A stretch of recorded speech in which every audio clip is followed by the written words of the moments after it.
আমরা যখনই কন্ডোমের কথা শুনি তখন আমাদের মাইন্ডে এরকম চলে যে কন্ডোম মানেই হচ্ছে ছেলেদের ইউজ করার জিনিস, কিন্তু এরকম একদমই না। কারণ মেয়েরাও কন্ডোম ব্যবহার করে থাকে। হ্যাঁ, আপনি একদমই ঠিক শুনেছেন। কিন্তু এই ব্যাপারে সঠিক তথ্য না থাকার কারণে অনেকে এটা ব্যবহার করতে একটু ইতস্তত বোধ করে। আর আমার কাছে কমেন্টে একজন অনেকবার এই ব্যাপারে জানতে চেয়েছে।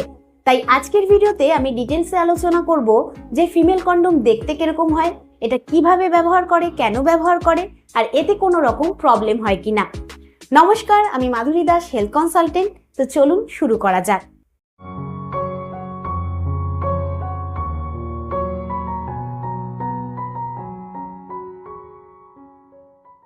চলুন সবার প্রথমে জানা যাক যে ফিমেল কন্ডোম কি।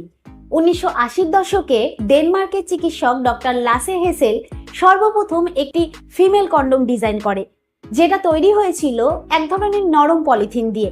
আর এটার কিন্তু দুটো রিং থাকে, একটা বাইরের দিকে এবং একটা ভেতরের দিকে।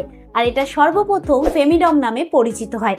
তো অনেক সময় ছেলেরা কন্ডোম ব্যবহার করে না, যার কারণে মেয়েদের নানান রকম হরমোনাল পিলস এবং ইনজেকশন ব্যবহার করতে হয়। তাই সেই ক্ষেত্রে মেয়েদের জন্য এই কন্ডোম কিন্তু খুবই কার্যকর একটি জিনিস। এবার জানা যাক যে এটা ইউজ কিসের জন্য করা হয়।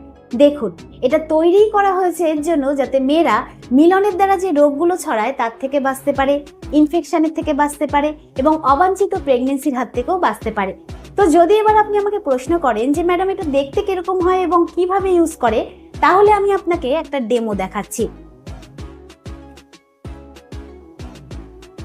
দেখুন, এটা হচ্ছে ফিমেল কন্ডোম। তো গবেষণায় দেখা গেছে যে ছেলেদের তুলনায় মেয়েদেরটা কিন্তু 5 গুণ স্ট্রং হয়, মানে মজবুত হয়। কারণ আমি একটু আগেই বললাম যে এটা এক ধরনের নরম পলিথিনের তৈরি, যার কারণে এটা সহজে ছিঁড়ে বা ফেটে যাওয়ার ভয় কম থাকে এবং এর থেকে নানান রকম স্কিন ইনফেকশন বা অ্যালার্জি হওয়ারও ভয় কম থাকে।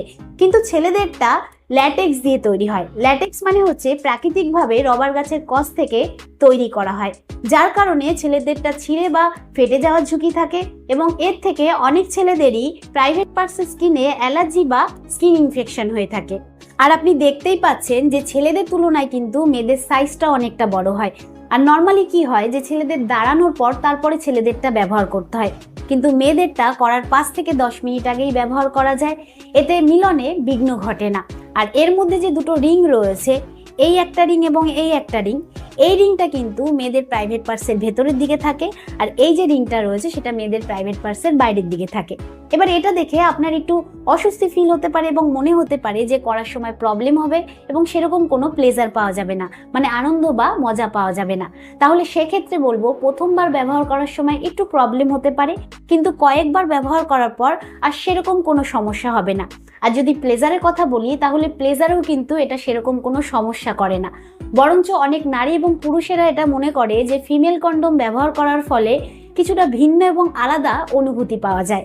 এছাড়া এটা ব্যবহার করার জন্য আলাদা করে কোনো রকম লুব্রিকেন্ট বা তেল ইউজ করার দরকার নেই, কারণ এর মধ্যে এক ধরনের লুব্রিকেন্ট দেওয়া থাকে, যার কারণে করাটা খুব ইজি হয়ে যায়।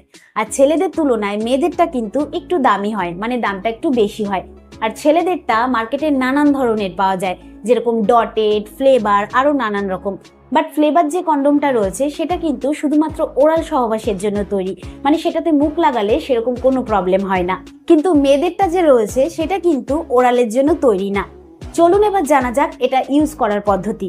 সবার প্রথমে প্যাকেটটা আপনাকে হাত দিয়ে ছিঁড়তে হবে, দাঁত দিয়ে কখনোই ছিঁড়তে যাবেন না, কারণ এর মধ্যে যে লুব্রিকেন্ট রয়েছে সেটা আপনার মুখে চলে যেতে পারে অথবা জিনিসটা ফেটে যেতে পারে।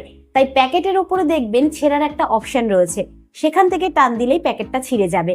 তো প্যাকেটটা খোলার পর জিনিসটা বের করে নিতে হবে এবং এর মধ্যে পন্সের মতন যে রিংটা রয়েছে সেই রিংটা হালকা করে একটুখানি মুড়িয়ে প্রাইভেট পার্টসের ভেতরে আস্তে আস্তে প্রবেশ করাতে হবে। আর এই পুরো প্রসেসটা কিন্তু আঙ্গুলের দ্বারা করতে হবে। কিন্তু যদি আঙ্গুলের নখ থাকে, সেই নখ দিয়ে একদমই প্রেসার দেওয়া যাবে না, কারণ এতে জিনিসটা নষ্ট হয়ে যেতে পারে বা ফেটে যেতে পারে। আর মেয়েদের যেহেতু প্রাইভেট পার্টসের ভেতরটা ফ্লেক্সিবল হয়, তার জন্য এটা প্রবেশ করাতে সেরকম কোনো প্রবলেম হবে না, এটা ইজি ঢুকে যাবে।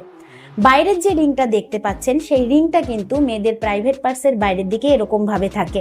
আর এই রিংটার জন্য ছেলে হোক বা মেয়ে করার সময় কিন্তু সেরকম কোনো প্রবলেম হয় না। আর করার পর ছেলেদের যে ডিসচার্জ হয় সেটা কিন্তু এটার মধ্যে কালেক্ট হয়। আর এর মধ্যে যে পন্সের রিংটা রয়েছে সেই রিংটা সেটাকে শোষণ করে নেয়, মানে অ্যাবজর্ব করে নেয়, যার ফলে মেয়েরা অবাঞ্ছিত প্রেগনেন্সির হাত থেকে বাঁচতে পারে এবং এটা বের করার সময় ডিসচার্জ বাইরে বেরিয়ে আসে না, আর এদিক ওদিক লেগে যাওয়ারও ভয় থাকে না। তো এটা বার করার সময় এই জায়গাটাকে এরকম ভাবে চেপে ধরে আস্তে আস্তে রিল্যাক্সে এরকম ভাবে বার করতে হবে। তারপর এটাকে মুড়িয়ে প্যাকেটে ভরে ডাস্টবিনে ফেলে দিতে হবে। কিন্তু কখনোই এটা বাথরুমে ফ্লাশ করা উচিত না, কারণ যেহেতু এটা পলিথিনের তৈরি তাই কখনোই ফ্লাশ হবে না এবং ভেসে থাকবে। আর ছেলেদেরটা হোক বা মেয়েদেরটা কোনোটাই কিন্তু বাথরুমে ফ্লাশ করা উচিত না। আর এরই সাথে আপনার কিছু জিনিস জেনে রাখা দরকার, যেরকম হচ্ছে প্রত্যেকবার করার সময় একটা করে নতুন কন্ডোম ব্যবহার করতে হবে। আর এটা পরে করার সময় শব্দ হতে পারে। আর সব থেকে ইম্পর্টেন্ট কথা হচ্ছে ছেলেদের এবং মেয়েদের কন্ডোম দুটো একসাথে ব্যবহার করা যাবে না, কারণ ঘর্ষণের ফলে দুটোই ফেটে যেতে পারে। তাই যে কোনো একটা ব্যবহার করতে হবে। তো আমি আশা করব যে এই ভিডিওর দ্বারা আপনি উপকৃত হবেন। ভিডিওটা কিরকম লাগলো অবশ্যই কমেন্টে জানাবেন। আজকের মতন এতটুকুই, আবার দেখা হবে পরবর্তী ভিডিও নিয়ে।